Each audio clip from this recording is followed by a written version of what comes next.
one there. Yeah. Oh, yeah.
A good moment to turn off your mobile phones, ladies and gentlemen, or I'll give you a call during the service.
Okay, is it being recorded is the question. Not sure if it is.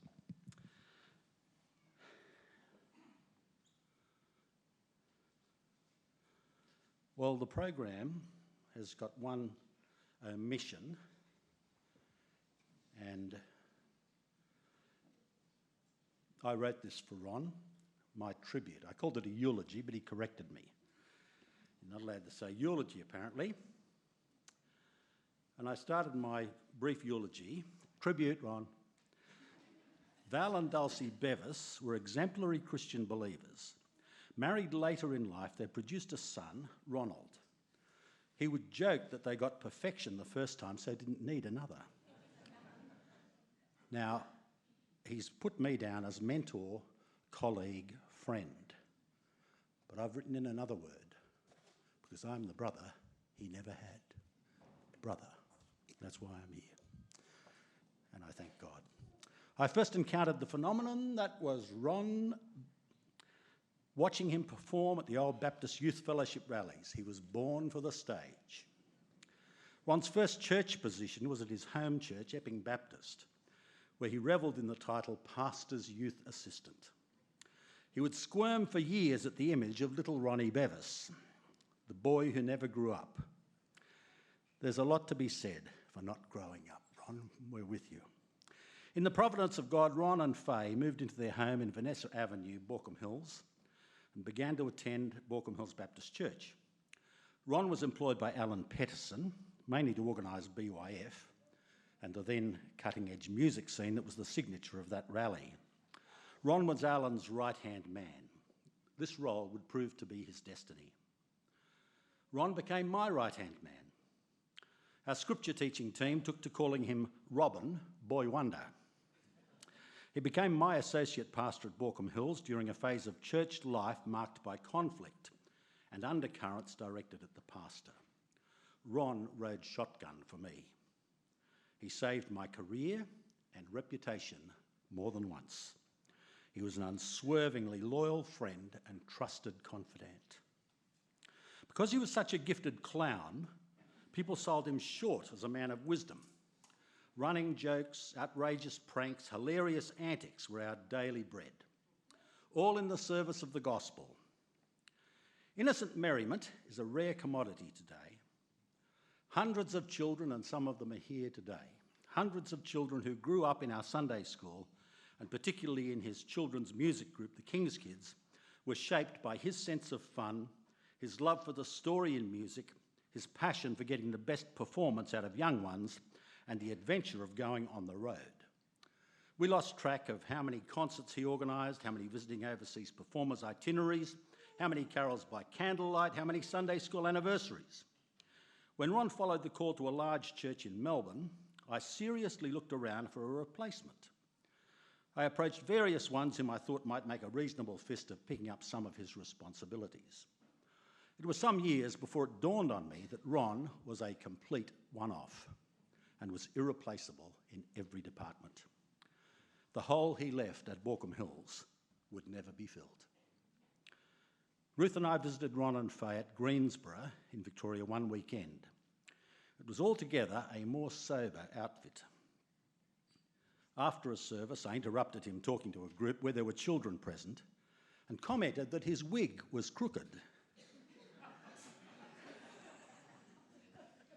This was one of our running gags.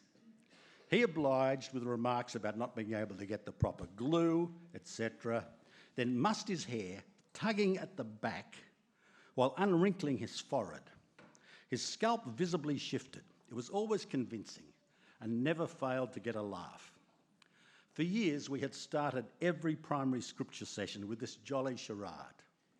After the Greensborough incident, Ron confided that was the first time he had done the trick in Victoria. Over breakfast the next day, Ron shared a dream he had had that night. The church site was a huge fun park with whizzy rides, children running and laughing. Then a great wave washed over the scene, washing it all away. Even primitive Freudians would be able to see this as a wish fulfillment. Ron wished the church would lighten up and have some fun. I then said, "Did you then get up and go to the toilet?" "Yes, I did," said Ron. That was the tidal wave washing the fun park off. But Ron did not shrink from the serious. He was deeply involved in church discipline and the worship life of the congregation. He was a master at church theatre, organising dedication services, baptisms, weddings and funerals, all with his own pastoral touch. In his later years, he ministered as a celebrant, majoring on weddings and funerals. His tally of funerals alone amounted to a staggering 1,710. And I can tell you it gives me no pleasure to be at number 1,711. It is a point of minor resentment that I had always assumed that he would conduct my funeral. In the borrowed words of the 1977 Carly Simon song, "Nobody does it better. Makes me feel sad for the rest. Nobody does it half as good as you. Not even me." God gave us lungs, a larynx, life. He breathed his spirit into us. What is the chief end of man? The chief end of man is to glorify God and enjoy him forever. And we're going to do that right now. Old Methodists used to stand and sing. If you can stand, stand up. If you can't, stand up in your head. How deep the Father's love. The Shanks family are going to lead this song.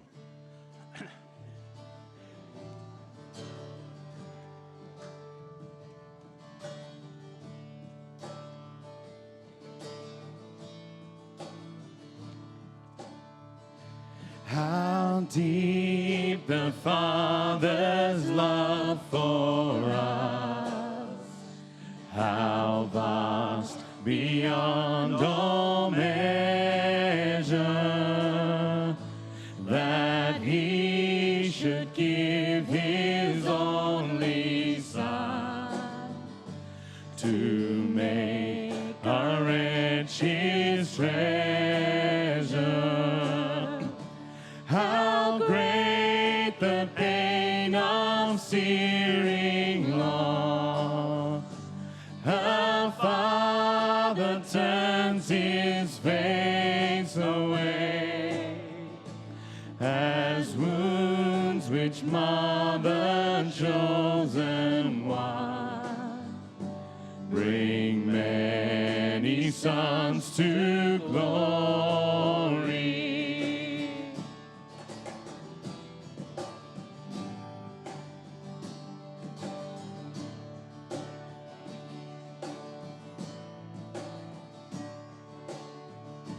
Behold a man upon a cross, my sin upon his shoulders. Ashamed I hear my mocking voice call out among the scoffers.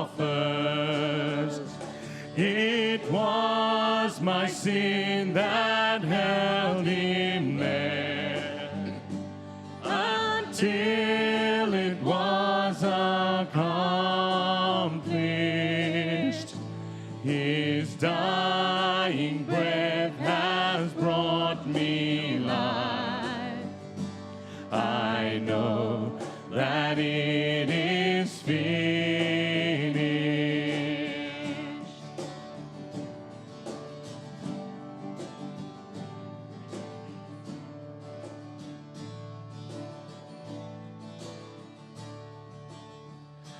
I will not boast in anything, no gifts, no power, no wisdom, but I will boast in Jesus Christ, his death and resurrection. Why should I gain from his reward? I cannot give an answer. Hear this I know with all my heart. His wounds have paid my ransom. Why should I gain from his reward? I cannot give an answer, but this I know with all my heart. His wounds have paid my ransom.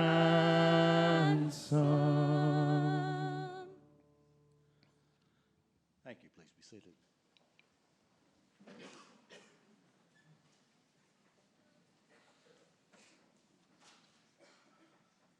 I remember Matthew, as a little boy, saying he wanted to be a pastor when he grew up. Oh, why is that? Because pastors make you laugh and they go away on a lot of holidays. So he might have changed his view. Let's welcome Matthew Bevis.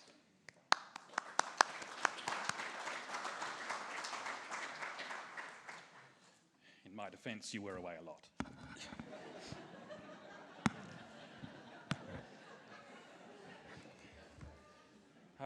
Apologies for factual inaccuracies of what may follow.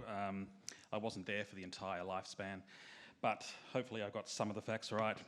I may also repeat what's come before and what will follow me today, but blend the truths together to get the real truth. I don't know if this is true for you, but the best of me comes from my parents. Whether it be things I've intentionally learned from them, or genetics and habits I've picked up without my knowledge, although I can't think of any off the top of my head.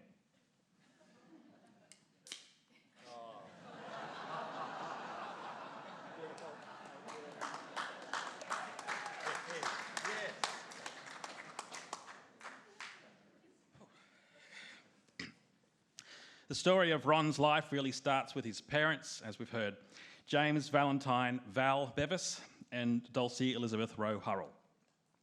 Val and Dulcie knew each other for 14 years, but as Val's mother was unwell, he felt duty-bound to forego any romantic attachments for himself and instead look after her.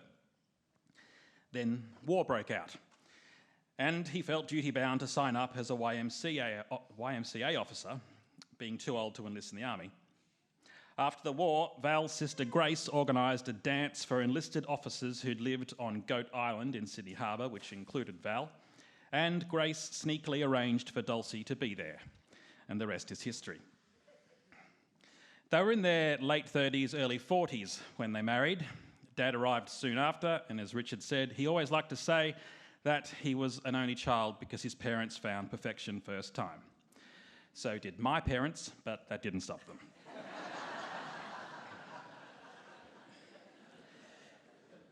In going through some of Dad's old photo albums recently,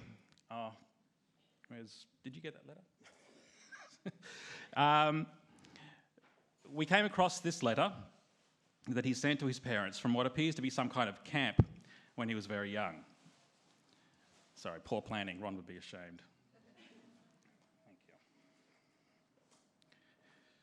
It isn't dated, but we can assume he was 5 or 6.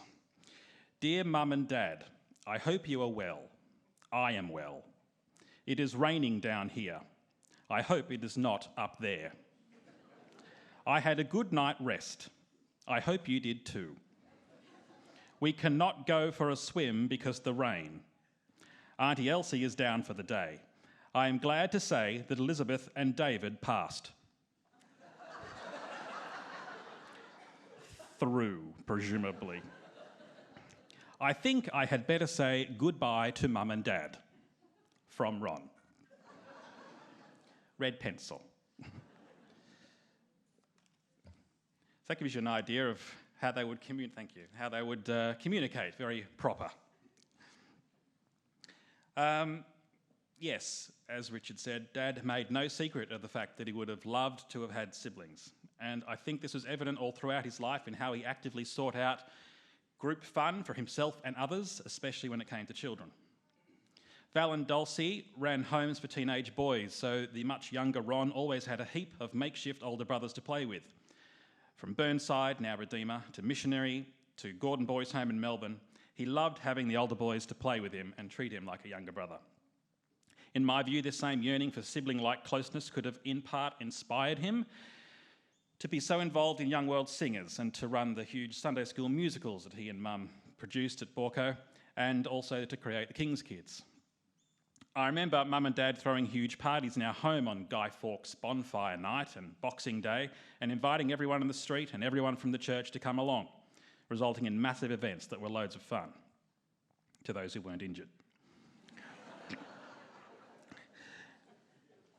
One of Dad's first jobs was at Lowe's Menswear in the city, and he worked with his good friends Lestock and Lindsay. These three buffheads, as they called each other, would get up to all kinds of mischief.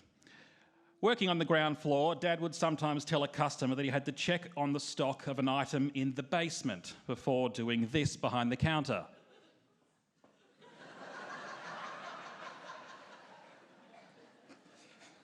And then bringing up the item from below the counter, straight-faced the whole time. Every day on their lunch break, Lestock would eat an apple and leave the core sitting amongst the plastic fruit in a fruit bowl display in Grace Brothers as they walked through the store. The three of them would stand on the corner of Park and George Streets, right underneath the George Street sign, loudly and repeatedly asking each other where George Street was, getting strange looks. They'd also stand at the foot of a tall building, worriedly looking up, gasping, until a crowd would gather, and then they'd sneak away, leaving a crowd of concerned people staring up at nothing. I've heard these stories all my life and, not ashamed to say, adopted them for my own private amusement. When Dad was 20, he fell asleep at the wheel of his car and drove into a telegraph pole, just to change the tone a little. The car was split in two, and he spent several days in intensive care. He was discharged on a Wednesday night when Young World Singers had their weekly rehearsal at the home of Alan and Mavis Pedersen. Lestock picked Dad up and drove him to the rehearsal. When he entered the long room, everyone jumped up and ran from one end to the other in excitement over seeing him.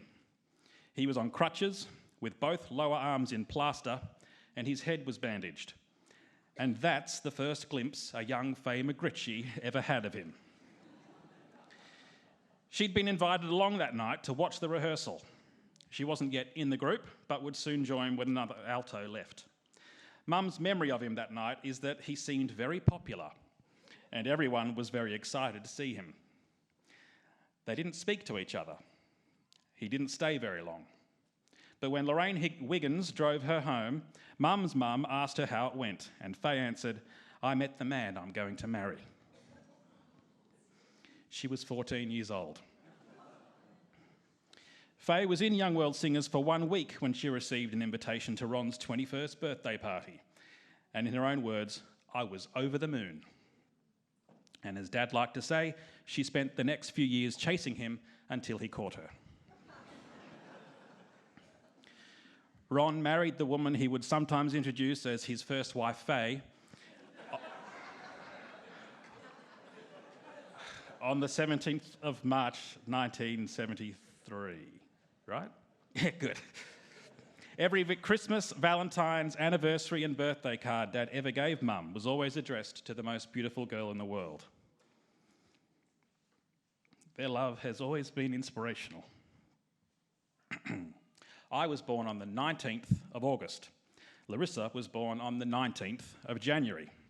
So when Mum was 9 months pregnant with Paul and Dad rushed her to hospital on the 19th of December, he soon had her up and out of bed doing star jumps and running lengths of the corridor, trying his best to ensure that all three of his children would be born on the 19th of different months. But Paul was born on the 20th. One of my earliest memories is watching Dad in the backyard of our house in Castle Hill in the blazing sun, wearing nothing but short shorts, pickaxing the dirt to make room for a built-in swimming pool. The resulting pool brought many fun days for the family and for the kids who lived in the street or visited on hot days. And that was typical of Dad. He'd go to a lot of effort to prepare something special for everyone to enjoy and say nothing of the amount of work that went into it. It was enough that he got to see people enjoy it. He and Mum always had an open door policy to anyone in need, which extended to their open homes and their open hearts. No matter what any of us kids were up to, what trouble we'd gotten ourselves into, or what we wanted to talk to him about, he was always there for us. He'd drop everything to help us out of a bind or to lend his advice when we were in need. Even when one of his children began drawing amusingly accurate but nevertheless occasionally biting caricatures of members of the church congregation, or submitting an update to the church directory that completely fabricated an entire family but made it into the next publication of said directory, each of which attracted a measure of controversy on at least one occasion, some fairly irritated church office workers. But he was never discouraging. He always saw the creative and subversive side of such actions and supported his children in whatever they did. Mum and Dad have always loved to make Christmas a real event in our house. The meals Mum prepares are always amazing, but it's the decorating they went to every year as we grew up that was truly insane. Dad would hang tinsel in each of our bedrooms, colour coordinated per child, from the four corners into the centre and then around the cornices. He did the same in the lounge, dining and rumpus rooms. It was a mammoth effort with ladders and pins and rolls of tinsel, but the house looked amazingly Christmassy when it was finished. The lights on the outside of the house sometimes rivaled National Lampoon's Christmas Vacation, and more recently, Dad had the legs of a Santa mannequin sticking out the top of the chimney. The house always looked like it would appear in a magazine. Dad and Mum always made it a priority to take the family on holidays. I made a point of it, regardless of how well off we were or were not. There were annual trips to the Gold Coast or Port Macquarie in the 80s and 90s. The five of us took a 2-week cruise on the P&O ship Oriana in 1986, her second last voyage, and Dad and Mum had enjoyed cruises on her before and wanted us to experience it too. They took us on a month-long family holiday to the US in 1987, visiting Disneyland, the Grand Canyon, Las Vegas and Hawaii, a trip I hope to relive with my own children. Although I won't make them give embarrassing introductions on video to every place we visit like Dad did to me. Dad and Mum have always enjoyed travelling. They went on cruises whenever they could to the Pacific Islands, the British Islands, Alaska, Hawaii and Canada. They've travelled to mainland USA, England and throughout Europe, as well as all across Australia, and particularly Tasmania and the Barossa Valley. But possibly the most meaningful and enjoyable holiday they took together was to Central Australia a few years back. Many of you will know that they bought themselves a motorhome and began taking it on sojourns across the country, experiencing early mornings on the road, waking up in frosty climates and driving on to the next location. The motorhome also served as a way of visiting all 3 sets of grandchildren, allowing them to pull up at one of our houses and stay overnight, even if we didn't have enough room to accommodate them inside. Every time, the kids would cry out with excitement when they saw Pa's van coming. Dad loved travelling and staying in their home away from home. After seeing the TV show Young Talent Time, where children performed popular love songs that were normally sung by adults, Dad and Mum had the idea to create a singing group of children aged 8 to 12 from the Balkan Hills Baptist Church Sunday School who performed age-appropriate Christian songs to backing tapes. Larissa and I were lucky enough to be part of the group, which had a total of 251 performances. 34 kids were members of this group over its 7-year run, many of us forming very tight friendships. Dad arranged the bookings and Mum taught the choreography, with both of them teaching us the songs. We were known for our vibrant outfits, catchy songs and energetic dance moves.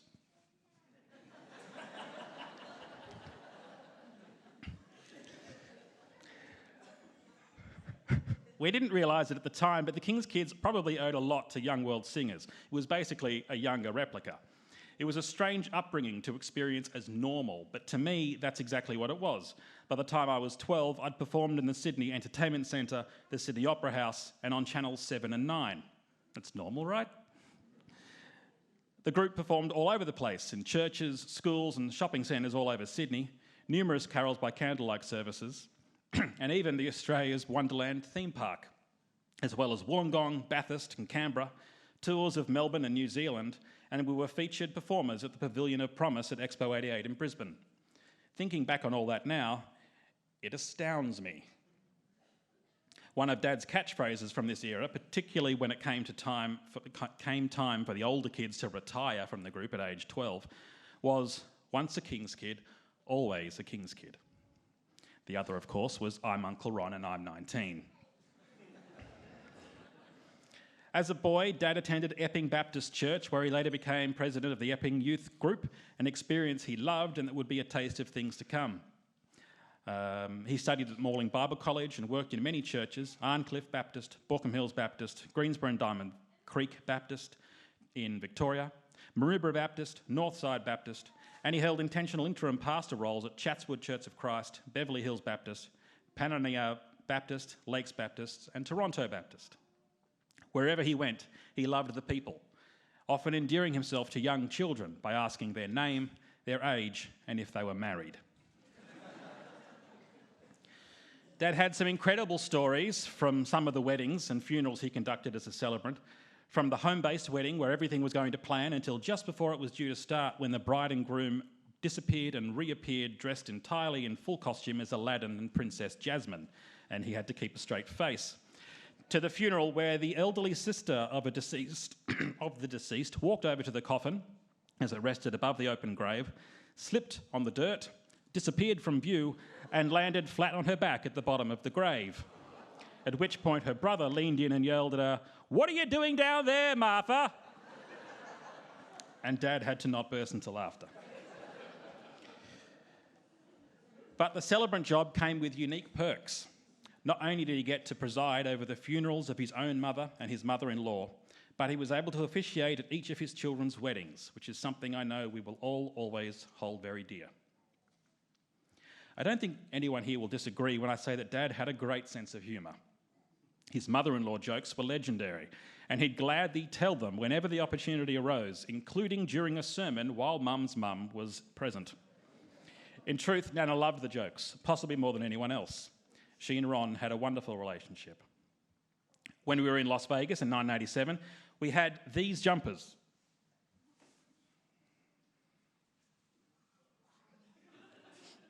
Made in Australia, and we all had to wear them.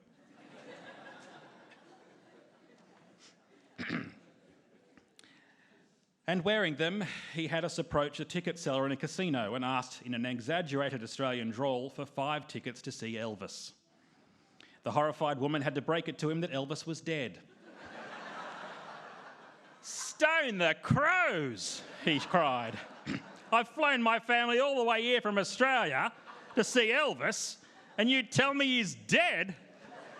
I'll have to settle for Liberace then."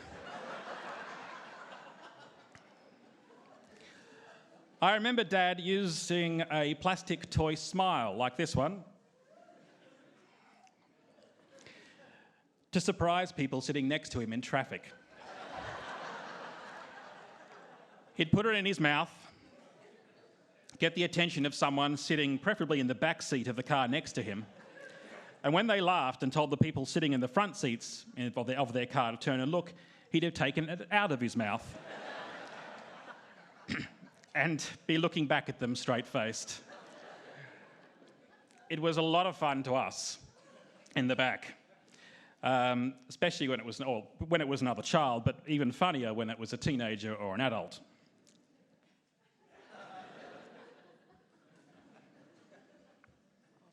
Yeah, sure.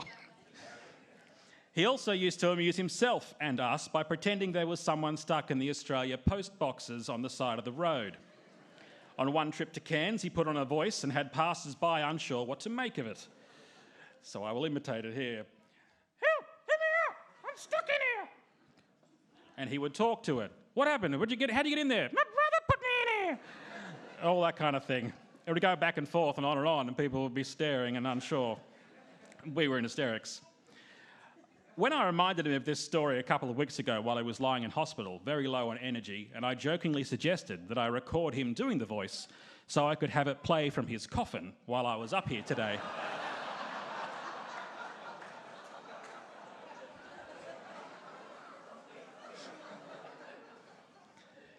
He smiled, but I'm not going to do that to Mum.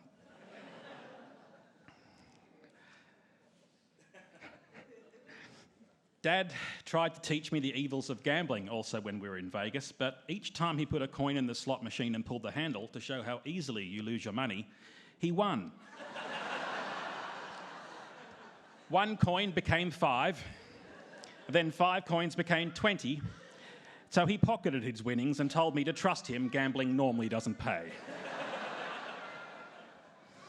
Dad was always very welcoming of new people, whether it was a new family within a church congregation or new members within our own family.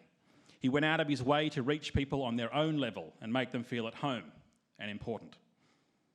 He loved to give newcomers to the country his own special Sights of Sydney, or if it was nighttime, Lights of Sydney tour. It always fascinated me how many interesting historical facts he knew about Sydney. He taught his grandkids how to give the perfect camera-ready smile by teaching them to say, cheese, right? At the top of their lungs. He and Mum visited Melbourne each year to see my kids for their birthdays. They regularly visited the homes of Larissa and Adam and Paul and Kat, parking their motorhome nearby to assist with childminding. Pa was so very loved by his boys, Pa's boys, that they would always cry out with excitement upon seeing him. Pa! And each week he'd take them on one of Pa's adventures, catching some combination of train, bus and ferry, whatever combination they'd requested that morning. And no matter where they ended up, it was always a special time they shared with him, complete with treats along the way and 3 exhausted little boys, usually passing out on the way home. Those are very special memories I know they'll treasure and cherish in the years to come. Dad always appreciated a great home-cooked meal. He was spoiled with great cooks throughout his life, from Dulcie to Faye, but also enjoyed Adam's and Kat's culinary delights. Says a lot for those she bore. He even promised Kat that he'd cook her lamb shanks one day, in return for all her fabulous meals and cooked treats. Although, when he later asked her for advice on cooking scrambled eggs, she realised that the lamb shanks were probably a pipe dream. He loved his family immensely. He dearly loved his parents. He was deeply devoted to his wife. He did anything he could for his children and their spouses, and he utterly adored his grandchildren. He joined Ancestry.com and researched our family tree, connecting people for the first time and filling in missing gaps in our personal histories.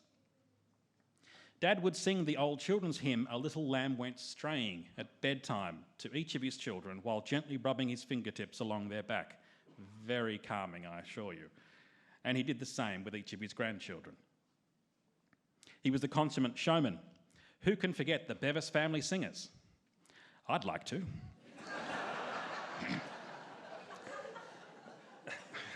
He'd have us sing at churches and other events, even if he didn't always remember the words. He was an avid Sydney Swan supporter and an avid Coca-Cola supporter.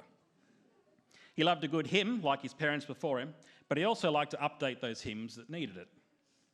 It was therefore appropriate when he passed away peacefully on Monday, because it was while his longtime friend was humming hymns to him. I want to finish with 2 personal stories. My first on-stage performance was in front of 100 or so people at Borkham Hills Baptist Church, singing a song I'd rehearsed at home with Mum and Dad called "I Am a Promise." I was 3 years old at the time. I don't have any clear memories of the experience, but the photos show me being immediately overwhelmed by the crowd, turning my head into Dad's shoulder and bursting into tears. Mum and Dad had to finish the song on their own. Dad recently told me that putting me in that position as a 3-year-old was one of the greatest regrets of his life, which is a part of the story I'd never heard before. I'd always assumed it was just another funny story about the oft-performing Bevis family and how the show must go on. It never occurred to me in all the years since that he felt bad about it. When we were discussing this a few weeks ago in hospital, I assured him that it was okay. And besides, I've always used that story as the basis for my claim that my first performance was at the age of 3, even though technically I didn't sing a word. So I said I wouldn't tell anyone if he didn't. And to his credit, he took that secret to the grave. Dad would have liked that one. The second story is set when I was going through those awkward and angsty teenage years. Well-meaning people would often say how much I was like my father. Maybe not to look at now, but at the time. At the time, this was the worst thing I could have heard. He was a total dag and an embarrassment. People knew him as the guy at the microphone at church or from Young World Singers, and I felt that didn't mean they knew me. I didn't want to be just like him. I wanted to be my own person. When he became associate pastor at Baulkham Hills Baptist Church, I went from regular show-off kid in the congregation to a PK, pastor's kid, who couldn't show off or act up as much because I was somehow meant to set an example as the son of one of the ministers. Dad used to tell the story of how he once overheard me answering someone who asked if I was Ron Bevis' son by saying, "No, Ron Bevis is my father." Time has given me clarity, of course, and now I know that there's really no higher compliment that I could be paid, and I'm very proud to be Ron Bevis' son. In conclusion, Dad taught me how to make people laugh, how to ride a bike and drive a car, how to lavish gifts on loved ones, how to embarrass your children, how to maintain an avid collection of memorabilia, how to straighten my crooked wig, ironically, a skill lost to me now because you need hair. I used to be able to do it, but how to perform, how to MC, how to direct musicals, and how to stifle a yawn on stage.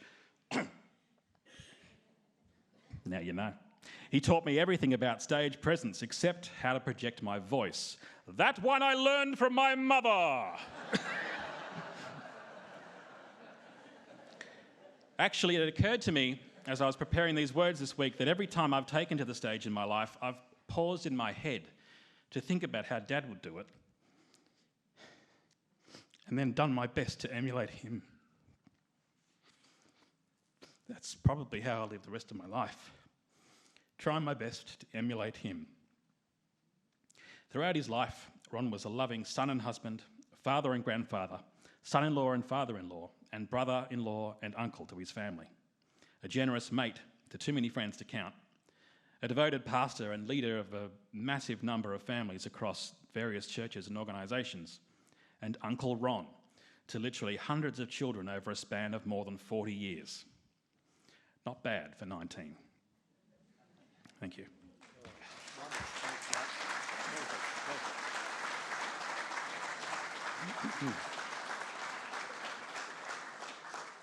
Well, we heard a few secrets there, and one of which was the existence of the portfolio of cartoons of the church attendees at Baulkham Hills Baptist Church. So now you know that someone was looking at you and drawing your likeness in his own twisted way. And I have a complete set of these, which I am prepared to auction off later in the day. Particularly the people depicted. I think you'll pay a handsome price to get these off the market. How wonderful. And the pièce de résistance, how we loved the sort of seditious nature, particularly of Matthew, inventing the Haynes family at Greensborough Church and putting them on the roll. And I even sent postcards from the Haynes family to the church.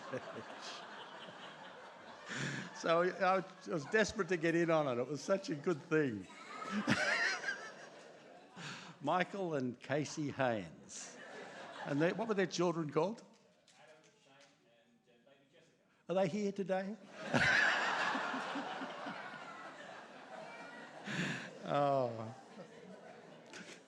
So we had some wonderful fun. The car wreck that you mentioned, Ron spoke to me about it. I visit people on their deathbed, and so sometimes people want to unburden themselves. They might have carried something with them through their life, and they just need to dump it at the last moment. So I said to Ron, is there anything you'd like to just talk about just between you and me? He knew I was offering him confession. And he waved it away. He mentioned this accident, which I didn't know about. And he said, there was a passing priest who came, was very concerned, and asked if I needed the last rites. And he said, his reported speech was, I've made my peace with God, I'm okay, I don't need any of this. And so it is the same today. And so he waved away my offer to hear his confession. What I couldn't tell him was that I didn't want to hear his confession. I wanted him to hear my confession. Well, that's the introduction to Dr. Stephen Fyson, who was there when Ron died. Good on you, Stephen. Thanks, mate. Lovely to see you. Yeah, and it is a good introduction to that. And it's a privilege, Faye, to do this, and for Matthew and Larissa and Paul and their families. Matthew has just told half of my story because I was kind of like a young brother. I was 15. Well, I was 13 when I first saw Ron, that man at the front out of BYF. And at 15 and 9 months, I joined the group. And at 16, I was on my first trip with them. And I heard and saw so many things. But to tap into Ron's pastoral background, I have 3 points, and yes, they are alliterated, as a good Baptist pastor would do. Thank you very much. I thought you'd approve. End with a poem? I could if you really want. No, that's right. So for me, the first thing that struck me about Ron in his whole upfront career was his presence. You've already heard today how natural he was, born for the stage. But for me, there's a particular spirit there. I didn't know what it was until I got to know him. But it was when we were chatting in the last a few weeks, and I said to him that I believe he brought a gift every time he stepped out onto that stage. That gift was the gift of joy. It could be a practical joke. It could be a serious moment. It could be calming a small group of people in a room standing on the back of a truck, occasionally ducking things that were thrown at us. It could be in front of a TV camera, but Ron brought the gift of joy. He was a joy bringer, a joy giver, because deep inside, and we've heard glimpses of it today, he walked deep waters, very deep waters. From being, he had the joke about being the perfect first son, but he also felt deeply about being the only child. He had the joy of being Alan Patterson's right-hand man and had the scars to prove it. But there was always joy. So when he walked out front, and he invited us to join his joy with the laugh. You know, if I close my ears and block out other sounds, I can hear Ron's laughter. He not only brought laughter from other people, but that was part of his gift to us. And in that presence, people responded. I lost track over the years of us being together in Young World of the countless thousands of people who have enjoyed a show or presentation of some kind, and he calmly presented the gospel to them, and their hearts were calm, still. They knew they were respected, they knew they were accepted, and they were soft in that moment. That is more than showmanship. That is heart-to-heart particular gifting. And Ron had it. On the other side of the coin is a young man growing up, and I wasn't in that first car that he rode off, but I used to spend many hours in the back of the green Ford Capri. Now, being 16, watching Ron and Faye fall in love was an incredible instruction book.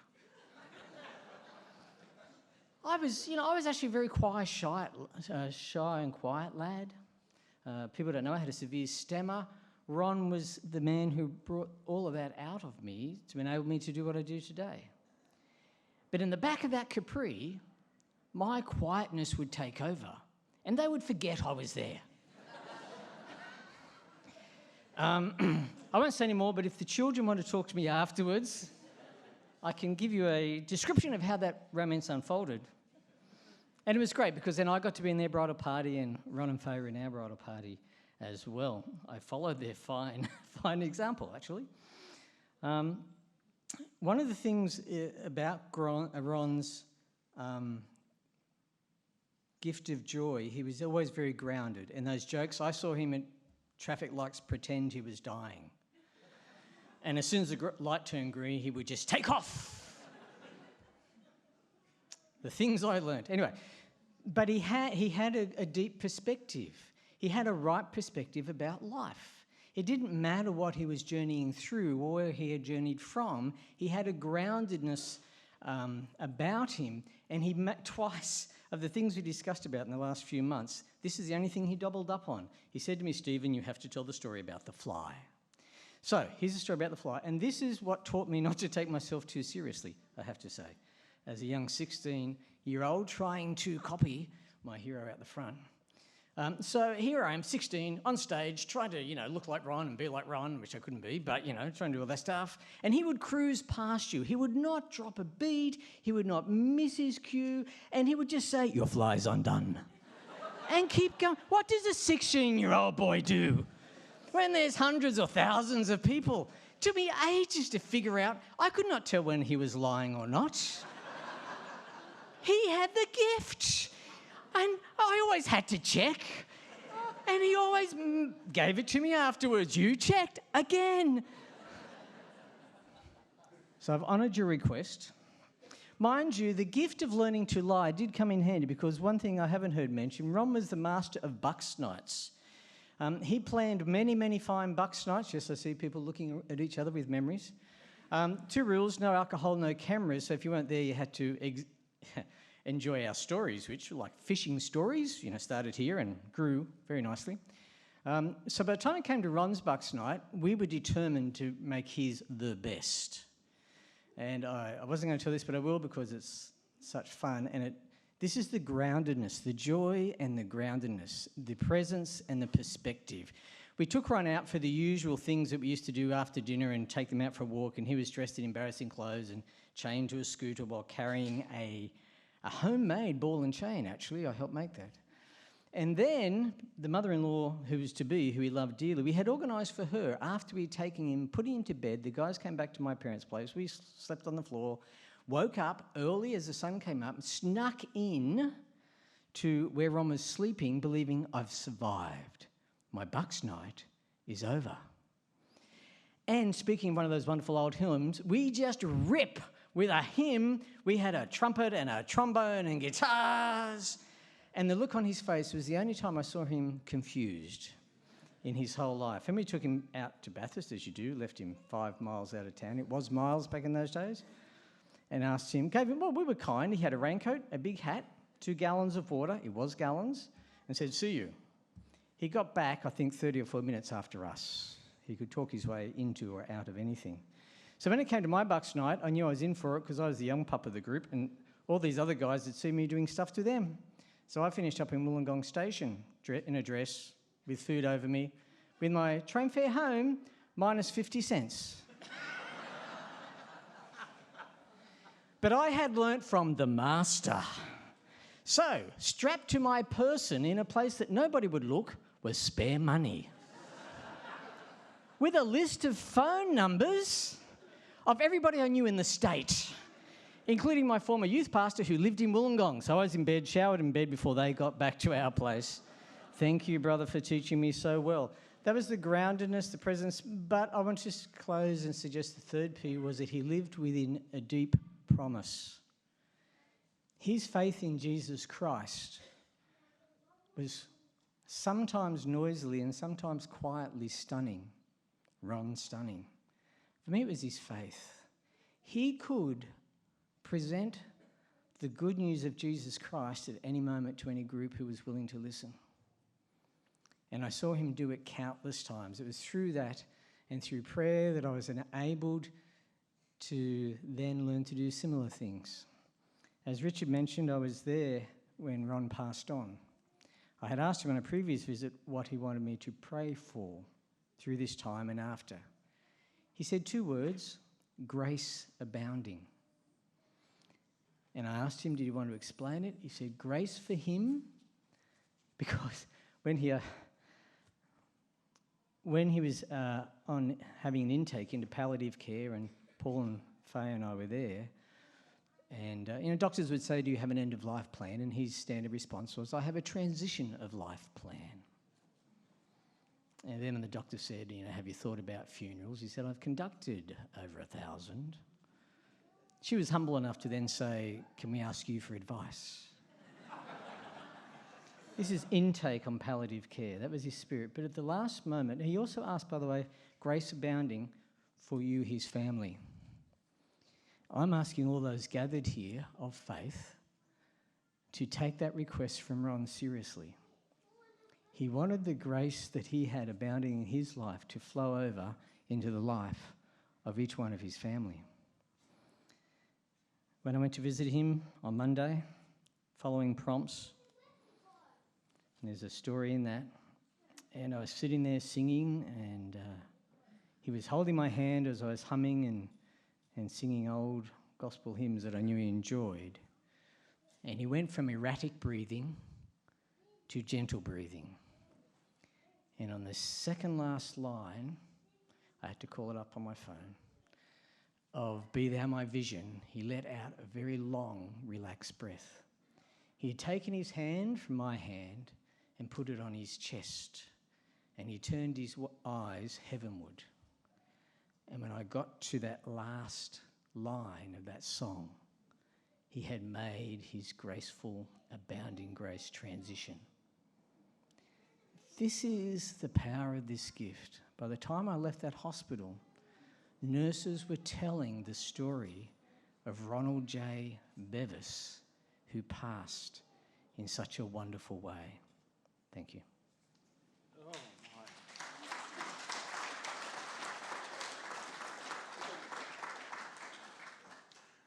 They're watching us, the people with no faith. They want to see how we live.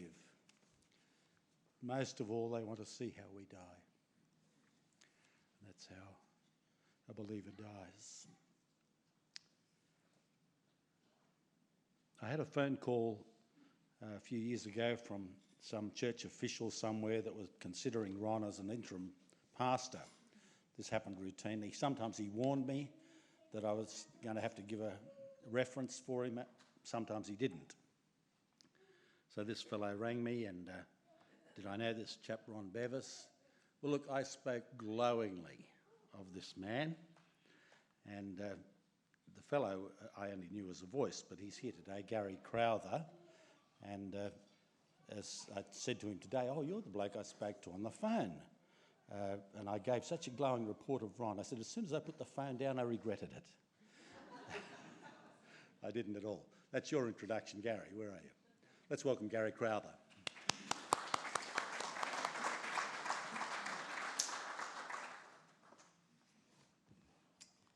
Just a minute, how many pages is that?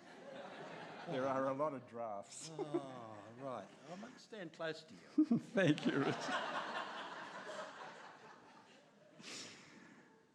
I'm thrilled that the theme has been established by Matthew, because the Ron that I was introduced to only a few years ago is so strongly obvious in his latter part of his life, and all of those qualities that you spoke about, Matthew, were those that we loved him for. Ron Bevis, an honoured mate, a life well lived. My friendship with Ron commenced after he had formally retired. However, he accepted an interim role as pastor of Lakes Baptist Church in Gorican on the Central Coast. Ron and Faye had recently moved home to Glenning Valley to practice retirement. And along with my wife, Kerry, we quickly found a couple we gelled with. Our friendship led to numerous social occasions, with much sharing and laughter, and also our first ocean cruise together under their guidance as seasoned cruisers. Ron also nurtured in me a curiosity in AFL, especially a love for the Swannies, and together we enthusiastically followed them over a number of seasons, attending most home games. Ron's unexpected cancer diagnosis and subsequent treatment quickly reshaped our ongoing friendship. By nature, Ron was a planner with an eye to the future. He was pragmatic while being positive and trusting. However, after conducting in excess of 1,700 funerals, he was committed to making sure that he had a transition plan in case it was needed sooner than later. With the possibility that Ron's medical treatment was unsuccessful, he asked me to take part in his funeral service. I was given my role to give a tribute, as he took bitter exception to the term eulogy. Ron went on to say, "I don't want to tell you what to say, but